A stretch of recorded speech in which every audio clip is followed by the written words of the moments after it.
All right, we're back at it again.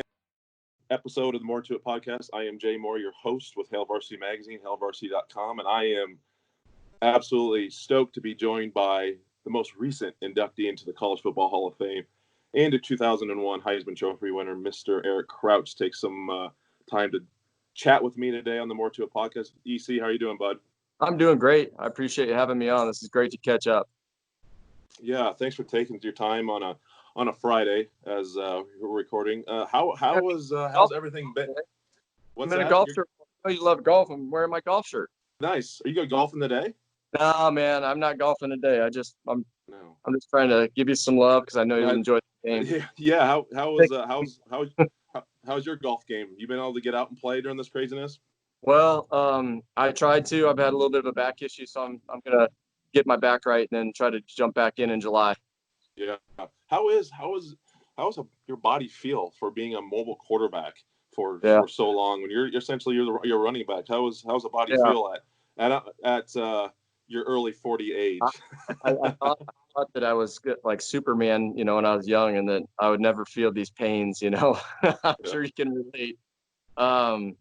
No, I've had a few surgeries, probably more than I ever thought I would have. I think I'm up to like 14 or 15 or something like that. All football related injuries for the most part. And, I feel pretty good other than, an achy knee or shoulder once in a while. I can't complain. I'm doing pretty good. That's good. Yeah, it's a different story every day. It's like, I'm turning 37. It's like, okay, why is that hurting now? It's like every morning you're waking up, you're like, okay, that's a new pain. What's that coming from? Let me give you a word of advice. Tell everybody you're 36. You have to tell them you're 37. Right. Well, I'm not. I'm still 36. I turned 37 this year. No, I tell you what, football takes, I don't know how many years off your life, but some mornings I feel like I'm 36. Some mornings I feel like I'm 56. I'm sure you're the same. Oh, right there with you. Yeah, buddy. Let's get into, taking back to your times at Miller North, running the triple option wishbone with that dynamic offense you have there with Petito, and just being a part of. I mean, they still run the offense today in the ever-changing game of football. Now it's spread you out, trying to make it more 7-on-7 like. They still get that. Am I calling it? Is it a wishbone? Is it triple? What do you or the? How would you phrase that offense that you guys ran at Miller North? I'd say it's a pretty dynamic option game, triple threat. Veer, wall, G option. I mean, Coach Petito up there, he knows option football, and he's not going to change his ways. He feels pretty confident in what those guys do and how they prepare their guys. And I had a great experience. I mean, we put some time in. I think whereas I was talking to my son, I'm like, dude, I rolled up there at 7. I left at like 11. We came back at 3:30. Like, he's like, what? You went up there twice a day? I'm like, yeah, sometimes 3 times a day. So I don't think kids understand right now how much work. Were we overtraining? Maybe, probably, but we were so obsessed with the sport and fine tuning every little detail that we could that we just put so much time in. I mean, we loved it, and we had a lot of success doing it. We probably met with our centers and our fullbacks and our wings and our quarterbacks. We probably met at least an hour or two, working together just in that group, just to get on the same page with timing, because, the option game, and it's all about timing. Yeah. That is footwork and technique and timing. That's such a perplex deal in football. But in that offense, man, if you mistime your step a second late or a second too early, you can just throw the whole timing of that play off. And there's that offense. It's like it's a symphony. It has to be perfect timing and everything. And I mean, I imagine that's why you had to put so much time in it, because if there's one little thing's off, man, that play is going in the dumps. Yeah, I remember Coach Petito. It'd be like, we're gonna go out in the gym, and then we go to the gym, and oh man, they got some practice in there right now. We're not gonna be able to use the gym. We go outside. Can't use the field today. So we got the day off, coach. No, hold on. Let's run up to the mezzanine and see there's a little 12 by 12 area right there. We could get some mesh work, and we could do some option. We could hit it for another hour right here in this 12 by 12. All we need is 12 by 12. So no, we put our work in, but that was the fun part, is that we just had that camaraderie, and Coach Petito was so good at building you up as a man and your confidence level, that I mean he can take some guy. I'm an average athlete. He took a guy like me and just put confidence into me and instilled hard work, and then you reap the rewards. Yeah, I mean, were you there was Judd Davies there at the same time with you guys Yeah, in that Judd was backfield? a couple years before, younger than I was. He was a sophomore my senior year there. Yeah, but I was having you, then you get like a tank like that in the backfield running that push forward. Yeah. I mean, how it helps take the beating off you a little bit. I know that. Yeah, it sure does. I mean, all my fullbacks, Judd, there's quite a few of them. And then at Nebraska, I had Macafika and, Willie Miller and, Mm-hmm. Castle. I mean, you got guys and Krewald, some guys that just, they go to war for you. And that, I mean, I thank those guys every day, because I mean, if I would have taken any more hits, I don't know how I feel, but those guys took some pretty good smacks for me, and opened up some pretty good holes. Yeah. So you finish up your year at Miller North, and you're the parade All-American. What's your recruiting picture look like? Because back then you had definitely more option style football. Obviously, Nebraska was doing. We know where you end up going, but did you ever take a look at any other schools that ran a similar offense? Well, I do remember. I don't remember all the letters or contacts I made with schools, but I do remember kind of narrowing it down to Nebraska, Ohio State, and Notre Dame. Mm-hmm. I ended up going to their summer camps the year before my senior year, and I was just thinking, I kind of like to get this decision off my, back, and just kind of move forward into my senior year. So, I really wanted to play quarterback. I remember Notre Dame telling me, we want you as an athlete. So that kind of hurt them a little bit, because it left an uncertain mark for me in my mind. And really the same thing for Ohio State. I mean, I went there summer camp. They offered me a scholarship. I was actually the first. I remember Walt Harris was their quarterback coach at the time. John Cooper was their head coach, and Walt Harris offered me a scholarship. John Cooper offered me a scholarship at camp, and he said, "This is the first time that we've ever offered anybody at one of our summer camps.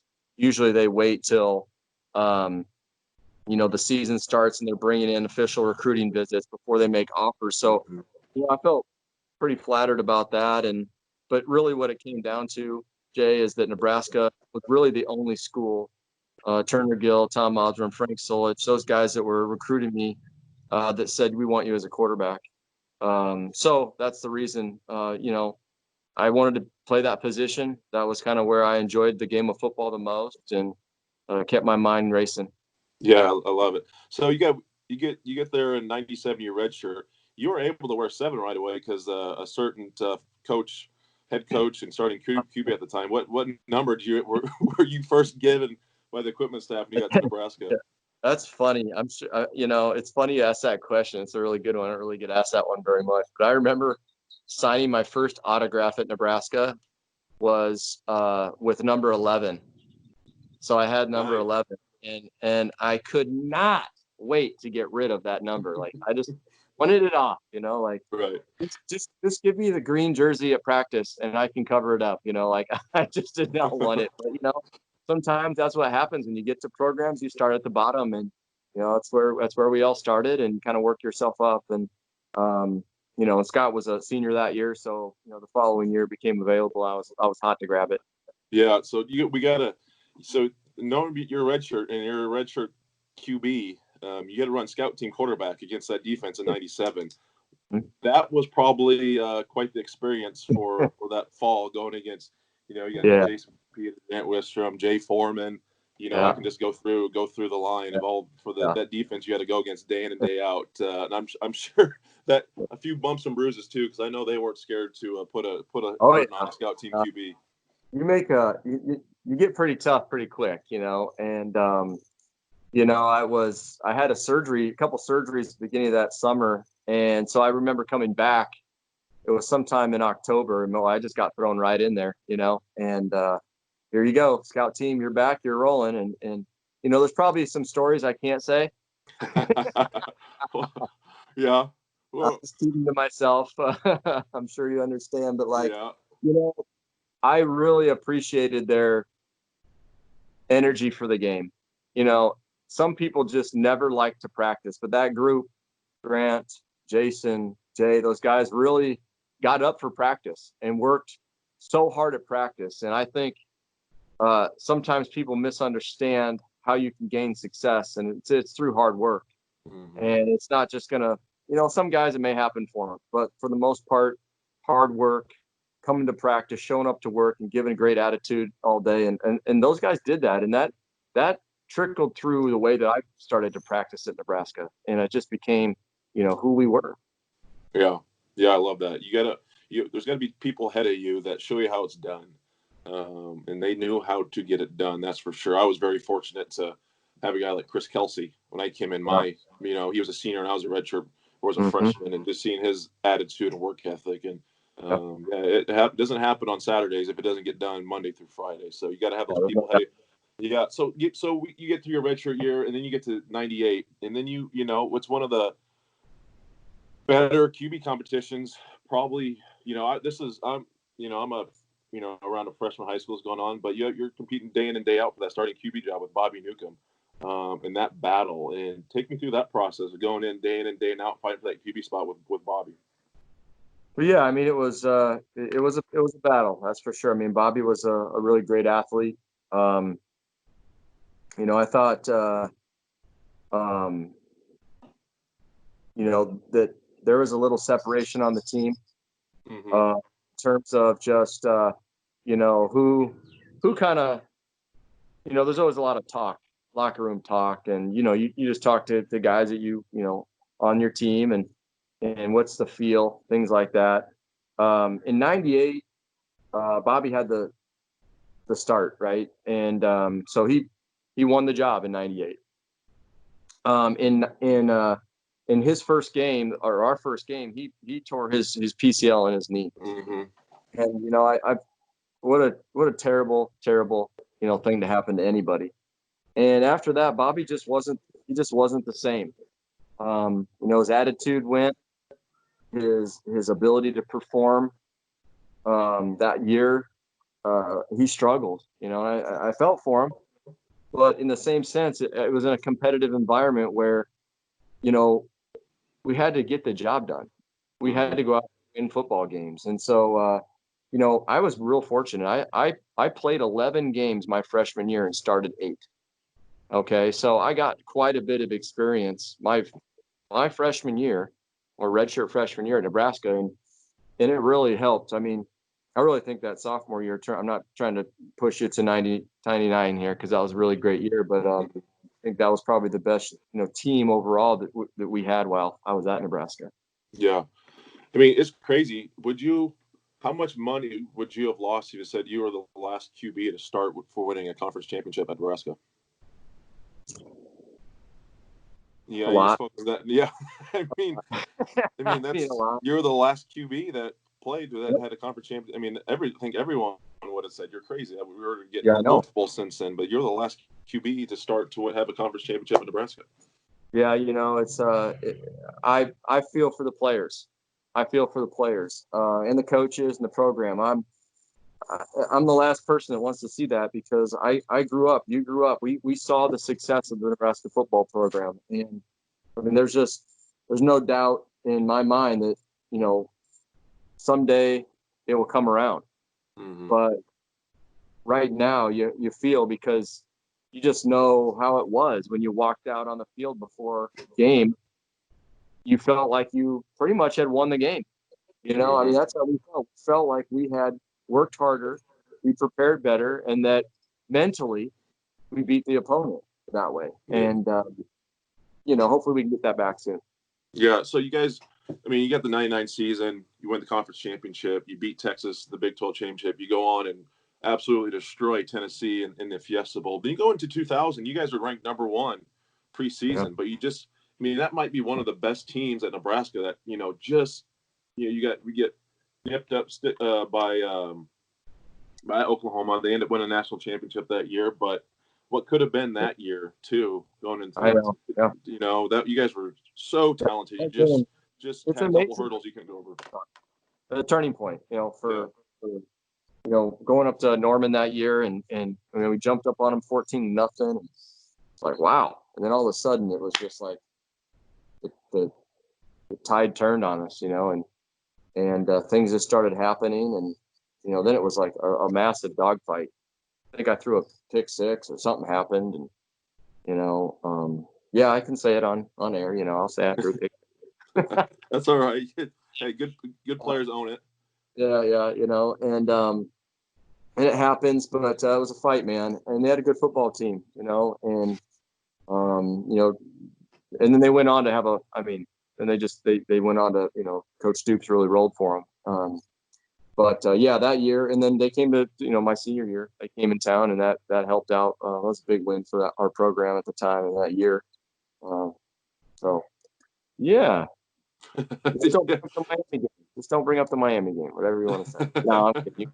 You can bring it up. Well, let's transit. We'll transition into that 0-1 season, and that was my senior year of high school, and I was already committed to Nebraska, and I think I went to every home game, on those unofficial visits, and I was at that Oklahoma game.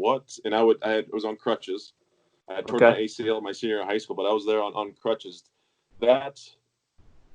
People ask what the loudest time you ever heard at Memorial Stadium, and it was after, the famous Black 41 reverse pass. No, I agree. When Stuntsy dropped a dime to you. Yeah. You think there were so many plays in that year. You could go to your run against Missouri, but that play locked up the Heisman Trophy for you that year. This kind of take us. Let's talk about the play, I guess, for a little bit. That week, it gets thrown in the mix. You guys set it up a couple times with Thunder. You guys kind of run that fly sweep motion with him, and then you bring in Stunts to deliver that knockout punch and seal that game against the 1-2 matchup. Yeah,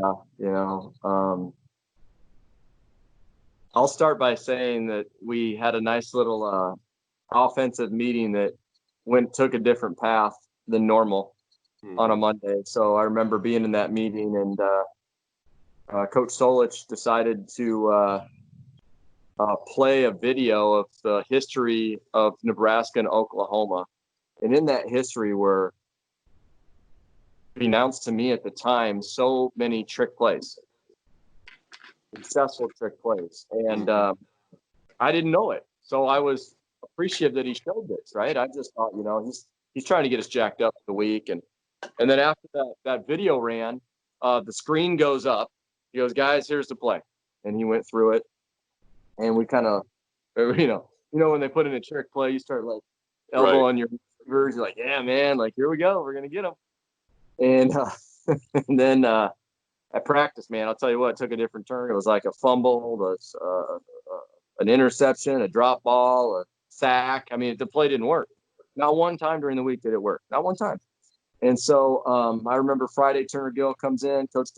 He goes, guys, we've been thinking about this, and we just scratched this out of the playbook. It's out for the game plan. So, and you get your game sheet and you're studying it from Friday till, Friday night, Saturday morning, you're looking at all the plays, you're reviewing in your head, and that play's nowhere on the sheet. I mean, it's nowhere there. So during the game, like you said, we ran this fly sweep with Thunder, set it up a couple times, and actually they ran this play before us at the game. I'm thinking, like, how did they run almost the exact same trick play that we had in our game plan? Theirs failed, luckily, because I couldn't imagine if that would have happened. But I don't know if Coach Solich would have called it. He's like, hey, we got one of those too. And, right. It just, it just worked out. Mike threw a perfect pass, and he's left-handed, so that ball kind of, it wasn't a clean catch. I think I kind of bobbled that around a little bit here. It wasn't clean, but man, I'm just so happy for the program, for our team, for Coach Solich. It was a big win for him, and it really helped us. The rest of the season. That was a big turning point. Oklahoma had not lost a game, and like they're like 20-0 or 21-0. I think they were ranked 2. Yeah. something. I mean, it was like the matchup that you just love watching on a Saturday. College football at its best. Yeah, it was phenomenal. I wish we could get those. We'll get the Oklahoma Nebraska matchups here next year. We get that coming back. Yeah, that'll be fun. That'll be great. But yeah, so we won't discuss the Colorado game. We don't have to discuss the Miami game. We know how those go down. But we got to talk about the Heisman, and one of the closest voting races in all time with the Heisman, but you come out on top. Take us to that moment. You're sitting there in New York, in a place you get to go back to every year now, and experience that. But the emotions going through your body just before your name was announced. Well, I'll be honest with you. I really didn't have the expectations of winning the Heisman Trophy during the season. I didn't have the expectations of winning the Heisman Trophy while I was sitting in that chair. And so I just was really there to absorb the atmosphere, be part of history, and enjoy myself. And, it just happened to be where the votes went my way. And I think most Heisman Trophy winners would probably say the same thing. Some of them are closer than others. And, the competition was pretty good. Rex Grossman and Joey Harrington and Ken Dorsey, they all had, big arms, a lot of statistics, winning records and the whole thing. And I just really didn't feel that history was in my favor. I don't know, since Davey O'Brien won the Heisman Trophy, that there was a running quarterback, and let alone, really a true option quarterback. So I'm really proud of that, because I think that, if you take it back to where I came from, midget football at Kingswood, to Millard North running the option, to Nebraska, that full circle, it's pretty special right here in Nebraska to be able to, be the one that is able to claim that award. Yeah, it's you're one of three. You're in that elite club. Is it like Fight Club? I mean, obviously you can talk about the secret. You can talk about the Heisman Trophy. Is there like a secret handshake you guys have? With winners you guys get there that no one knows about? I don't think so. No. No, but what's too late to start that though. Right. You got to get one going. What's it like going back every year? I mean, it's got to be pretty cool. I enjoy it. Do you go back every year? Have you been back every year since? I'd say we're back 90%. We've missed a couple of years. For whatever reasons. I think one of the years I was in the CFL, the other year I just had a surgery on my knee or shoulder, so there's been a couple of years there. But I really enjoy, seeing my fellow Heisman winners, but also meeting their families. And then the most important thing to me to go back is to make sure that the new winner has a great experience. And I think that's what drives me the most, because you're just welcoming somebody to the club, and to be there and shake their hand and say, man, welcome, congratulations, give them a big hug and a handshake. And there's a lot of emotion right there in that room. A lot of emotion going through their head at that time, and they're standing up on national television about to address the world. So it's a pretty cool thing to be a part of, and I'm excited to go back and take that opportunity to get an invite to go back. Yeah. Hey, when are you going to be in the commercial? You always see those Nissan Heisman House commercials. Yeah, have you been in one yet, or you just not got the invite yet? Yeah, I just haven't got the call. I'm waiting for they probably have to have a special script, that has to do with slow option quarterbacks. Well, you could have been you'd have been a perfect one with you and Johnny Manziel. I mean, yeah, running QBs, athletic ones. I mean, that would a perfect one. Exactly. You could still do it. Maybe I get hold of the producer, make it happen. Free, and you got little running clan right there. Yeah. So, did you think?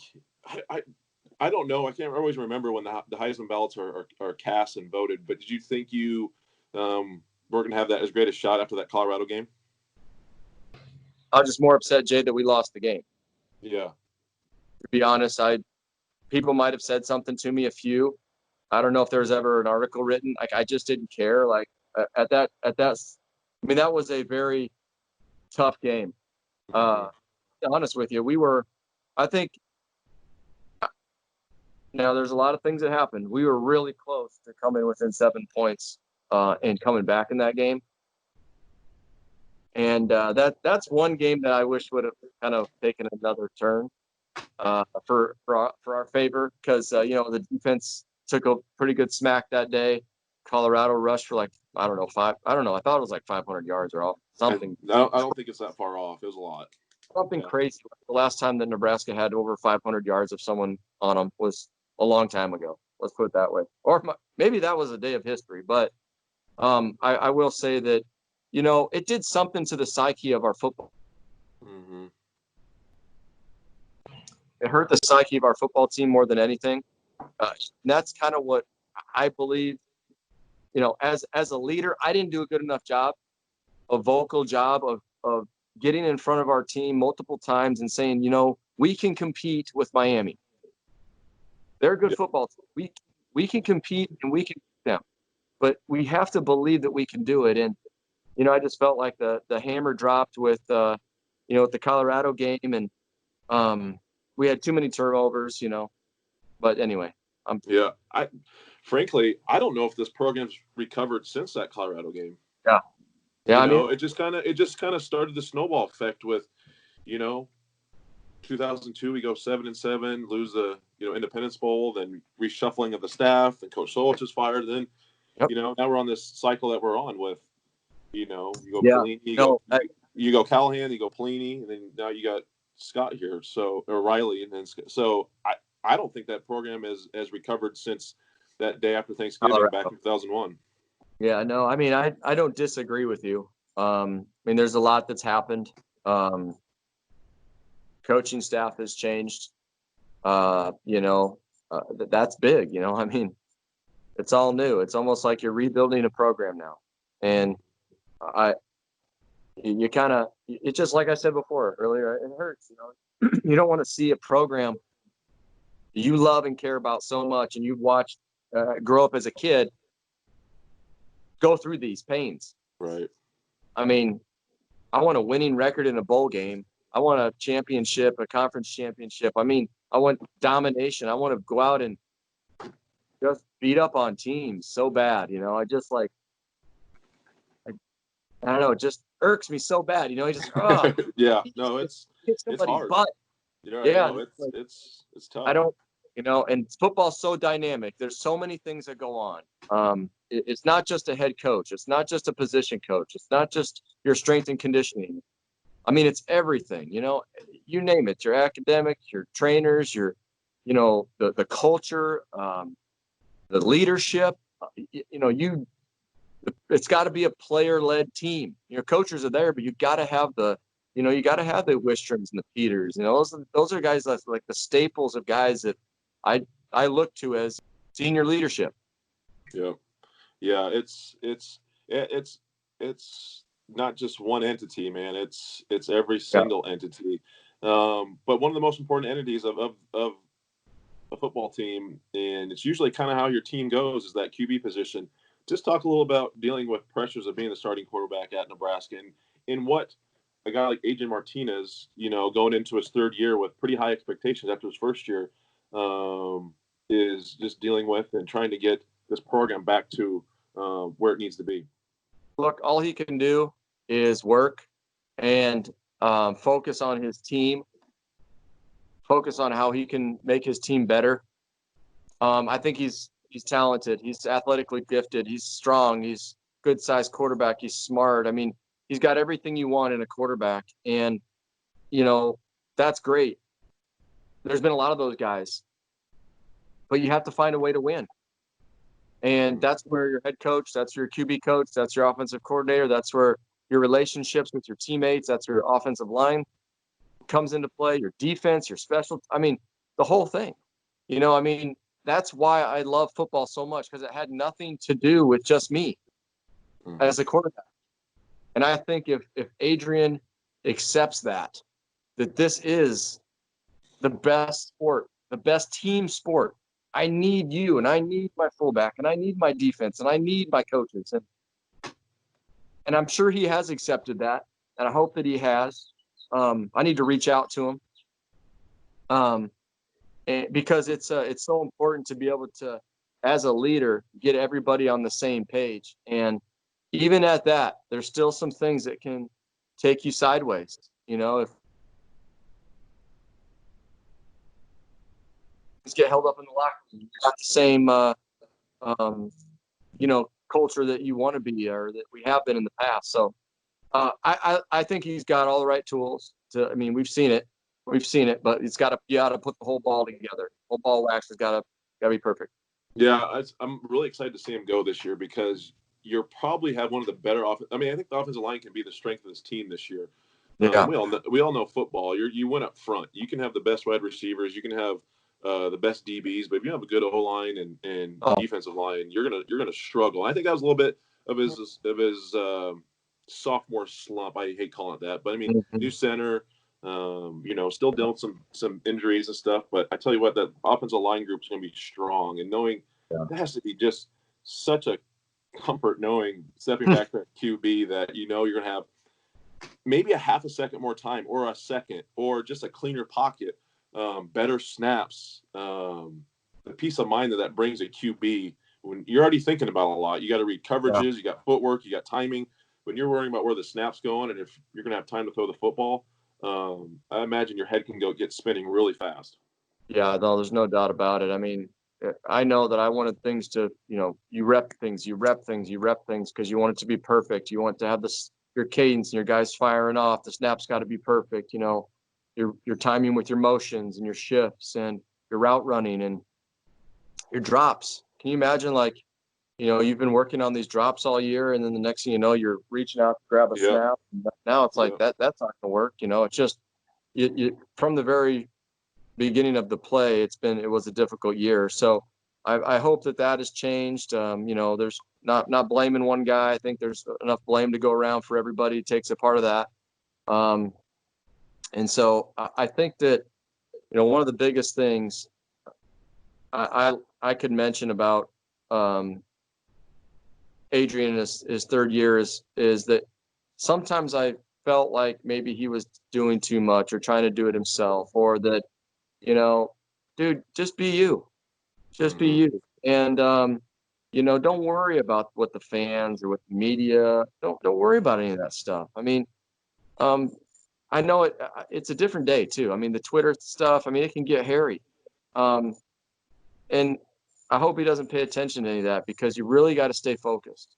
If you start listening to what they're saying about you and he's saying about you, I mean, even your family can do stuff to you mentally. You just have to be able to be so strong-willed and so laser focused that you have one goal in mind, and that is to be the best and win football games and compete at the highest level possible.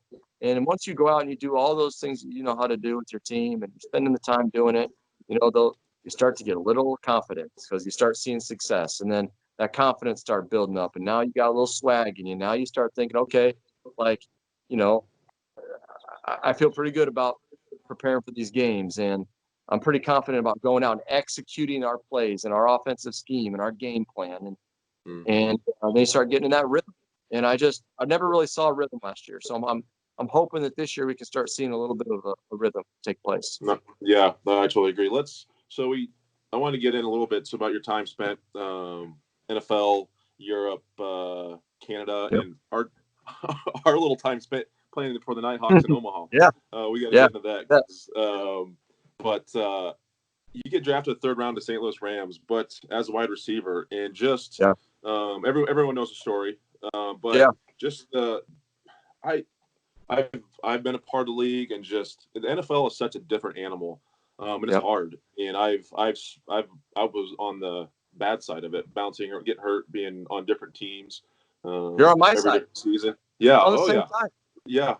And you kind of grow to not like football anymore when that's a game you loved since you were 8 years old. But just the struggles of dealing and playing with a new position after you're a Heisman Trophy winning quarterback. Yeah. Well, there was no doubt in my mind that I could play that position. I just didn't like it. I was not having fun. I was hurt. It was football wasn't even fun at that point. And if I could go back and do some things over, I don't know. I kind of battle with it. Some days I want to say, you know what? Nah, I do it all the same. Some days I say, I kind of wish I maybe would have done that. But and that's just me being honest. But I think that the path I took, nothing's really been easy in my life. Is starts with being, coming from a divorced family, comes with, mom that had to work 3 jobs and being raised on food stamps. Those things were a challenge at the early ages, raising my little brother. I just did, the challenge of the quarterback competition with Bobby Newcomb, dealing with injuries and things of that nature, get drafted as a receiver and, owning my own business. I mean, I never thought that life was supposed to be easy. I just thought you're supposed to just work through these things, Right. And so that's what I did. I kept my head down. I still did some things. I just could never stay healthy professionally. Like you said, after St. Louis, I went to the Packers and then they released me. I went to Hamburg. The Chiefs picked me up as a safety. Now I'm playing safety, right? I'm playing safety, a position that I hadn't played since I was a sophomore in high school. Actually really loved it. It was much better for me playing safety than it was receiver because I liked contact and I liked hitting people and running, and that was fun for me. But it still wasn't how I revved up my engine the best, so to speak, in the game of football. And so then I took off, went to the CFL, and I was really excited about that opportunity. They were throwing it around, man. I could show that I could throw the football and I could run. It was a perfect place for me. If someone would have slapped me really hard and said, boom, get up to the CFL after your senior year at Nebraska, I probably would have had a really nice career in the CFL. Yeah. Whether I would have came back to the NFL, I probably wouldn't even cared. It was a good football game up there for me. But again, I couldn't stay healthy. Got my opportunity up there. I'm, blowing a bursa sac in my knee, break my collarbone, have a sports hernia operation. I mean, it's like one thing after another. Right. And so it didn't take till I was with you, Jay, at the Omaha Nighthawks to where I made my first professional start as a quarterback. Right. That's the fight that I had. I was 32. So from 23 to 32, it took me before I made my first professional start as a quarterback. And there are some ballers on. I mean, the UFL was no joke. There's some good football players. Yeah, that was really good. And but anyway, that was the fight that I had, and I got injured there. I went in my very first game at the last play. My knee made a little pop, and I'm like, you know what? I go. And then it was 2 years before my knee got better. And then I was 30, like this, I'm done. So I still love the game of football. It's taught me a lot of things about life. I've had great relationships, got to meet a lot, learned so much, just in general about how to be a good community member, how to be, how to work hard, how to be compassionate, how to work with a team. All those things, how to be strong and mentally and physically. So I've got a lot out of the game of football. There's no doubt about it. How was that? So Joe Moglia gives you a phone call. And how much convincing did it take? Because you hadn't played in, that's not easy just to ramp it back up and start playing. No, how much convincing did Joe have to give you to come back and play? With the Nighthawks, I should say. Yeah. Joe, Joe Moglia is a really smart guy. I got a lot of respect for Joe, and today we're still friends. But he was looking for a quarterback that would be able to provide some of the qualities that I had, and leadership, being able to run, get an offense learned quick, could throw the football. That's what Bart Andrus' offense was all about. Running gun, quick moving around, flying around, things like that. So it was a perfect setup for me. I was still hungry for the game. I still had that passion to play quarterback, and I thought that I could do it. Now I had a couple of years off, so when I got that call, it was like I had like 3 or 4 months to get ready. Part of that injury, I think, had to do with how quickly I just wasn't there. I probably needed another 6 months or another 3 months to prepare, training for football. But anyway, I got that call. I had dinner. Brought my wife. Had dinner with Joe, and he was just so happy that this was going to be an opportunity for me, that it might work for me. And it did. It was a great opportunity. Loved the experience. I have great things to say about Joe and how he coaches the program, and he's successful for a reason. And he went on to do things at Coastal that he can prove that. So yeah, did we have 2 Heisman Trophy winning quarterbacks on the team in 2011? I mean, you and Troy Smith. Yeah. I mean, how Troy, about that? Yeah, I just talked to Troy last week, so he's doing well, and it's just we had 2. Again, that was like, you bring up another example of how that experience, being able to actually spend some time on a team with another Heisman Trophy winner, like at Baltimore right now. Those guys, 3 Heisman Trophy winners. What a great deal, man! Like, they'll be able to talk forever about that experience, and they're winning too. They're playing, they're balling out. So I mean, that's fun. Yeah. You transitioned? How was your time spent being a college football analysis? Did you like to work in the color? Yeah, you know what? I enjoyed that. I didn't so much love the studio work. It's a little colder in the studio. You're away from the game, being out at the game, talking to the players, talking to the coaches, being at the live event. I think I get a lot more energy out of that. Mm-hmm. Like I said, I did that for about 4.5 years. That basically it was good timing for me, because I wasn't really getting the opportunities to progress through that. And my recreational company was getting very busy. So I had to make that decision. Do I keep looking for other opportunities, or, do I just, commit to the business that I had? So I just made that decision to commit to my business here in Nebraska. And it was a good decision. Yeah. I wanted to ask you about spending time over in Europe, because my time, I think when I got to the league in 2007, I think NFL Europe hadn't been around for a couple of years, but obviously there was still a lot of guys on the team, and just talking about their time spent over there and how fun it was being able to, in Spain and Europe, and be able to travel a little bit, and you still get to play football. Because I remember 8-week seasons over there. I can't remember how long, but the guys talked about how much fun. The coaches talked about how much fun it was over there, just because you're kind of over there playing football, and it wasn't a most popular sport, but you're over there with a bunch of guys, and you just can go travel Europe when you're in your days off. Talk about your time spent over there, and any fun stories. Well, I mean, I just, people talk about going up to Europe and backpacking. Right. We did it, but our backpack had football gear in it. Right.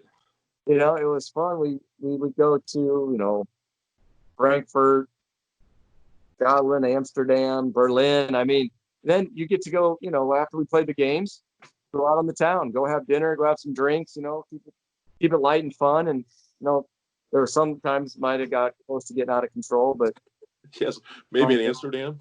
But, the experience was fun. The coaches were pretty laid back. I mean, everybody knew, like, look, I mean, everyone's out here. When we were playing football, it's competitive, but we're also, not like the pressure wasn't there that normally was. The stands weren't. We go to play a game, there might be 15 to 20,000 people in the stands. Still pretty good for at that time. For me, it was 2005. So you're talking 15 years ago. Pretty good amount of people in the stands to watch football. But overall, the experience was a lot of fun for me. Again, I was playing safety, so it taught me, some of the things that the defensive side is looking for. So in that mind of a quarterback, where you're like, okay, I know this guy is wanting to do this, well, I want to try to get him to do this. Right. And I learned a lot about coverages that I may not have learned at Nebraska, because we just didn't have that type of an offense. So it was really good for me to actually learn coverages, but not only learn them, but be in the safety position while I was doing it. Yeah. No, I kind of, you know, it'd been fun. I would have been interested to see if they was still around, and because I would probably been a guy that probably would have got sent over to NFL Europe if it was still around, and having that Yep. opportunity to go, that'd have been wild. That'd be because you were married at the time, were you? Yeah. Yep. You were married. Okay, Yes. so that's like how you know you go over there Yeah. for My kids. So my wife came over. My wife came over a couple times. My kids came over once. Spent the week. So she got to see kind of how I had a young, like Carson was like 1, Lexi was probably 4, Mm-hmm. so 4 or 5. So they were really young, but it was quite the experience. Yeah, I imagine that's a tough decision to make to go over there and play when you got family back at home. But Yeah, my wife was really supportive of that. I was still really early in my career, getting this opportunity. Hopefully she knew she married a football player that was going to travel around and do some and still want to follow his childhood dreams. But yeah, the rest is kind of history. So it really set me up for going over to the CFL as well. yeah. My last question here before we get into 3 and out. We'll let you get out of here. You spent this last fall coaching over at Midland, and I know you try to do whatever you can to keep the game of football around. But I want to know when you get into your coaching of things and who you kind of fall back to from your time being around. You've been around so many good coaches, with Osborne, Solich, Coach Gill, maybe even the time spent NFL. But who do your time spent being a coach, who do you try to, I guess, emulate? Who was your, the messages, I guess, that always come back to you? Do you want to get back to your players? But who was maybe that one coach you were always utilizing his messages that he gave to you, then you try to give to your players? Well, I would say that Turner Gill had a big impact on me. Brett Petito had a big impact on me. My very first football coach, George Conley, had a very big impact on me. I would say that Pinball Clemens too in Toronto had a big impact on me as well. My time at Green Bay, my time at the Rams, not that there wasn't any great coaches there, but I would say I probably didn't spend enough time with those guys really to get to know them get to know me. Mm-hmm. I learned a lot from Joe Moglia too later on in my career. So you kind of take a little bit of everything. Coach Osborne, had a really big impact on me, even though I spent more time with Turner Gill, Ron Brown, Frank Solich. But, to be honest, a little bit of everything from all those coaches. And really, what I coached youth football too for about 4 years. A message about coaching them up for life. Football is a short part of your career, but you really want to coach them up for life. And the game of life is much bigger than the game of football. And so that's really how I've taken my approach, is turning them into young men, responsible, good caring people. Yeah, that's really good. All right, now it's time for the fun 3 and out segment I always finish these podcasts with. What is Eric Crouch's favorite movie? Ooh, favorite movie? Yeah. Godfather. No, that's a good one. It's a good one. I like that one. Okay, you have one concert to go to see live. This band, this person, they can be either dead or alive. Who's that one concert you're going to? Michael Jackson. Nice. That'd be a good one. That'd be a really good one. All right. Yeah, you have one meal or maybe one restaurant that you're able to go to. What's that meal or restaurant that this takes place at? The meal takes place at home on the smoker, surf and turf. Oh, not a boy. A little steak and lobster. That's right. Steak and salmon or something like that. Oh, yeah. I need some of that in my life. That sounds phenomenal. EC, I really appreciate it, man. Thanks for taking some time out. And I know you're a busy man. You got that Crouch recreational company humming, so I appreciate you taking about 50 minutes out of your day to sit down and spend time with me on the More to It podcast. Glad to do it. Anytime. All Thank right, you, man. Yeah, you be good. Thank you.